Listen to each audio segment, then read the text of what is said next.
আসসালামু আলাইকুম। আমার সামনে যে গাছগুলো দেখছেন এগুলো হলো করল্লা গাছ।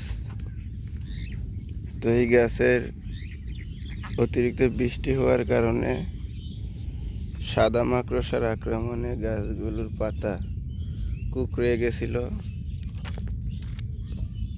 তো আমরা যথাযথভাবে কীটনাশক স্প্রে করাতে গাছগুলা আগাগুলো ফিরা ভালো দিকে আসছে।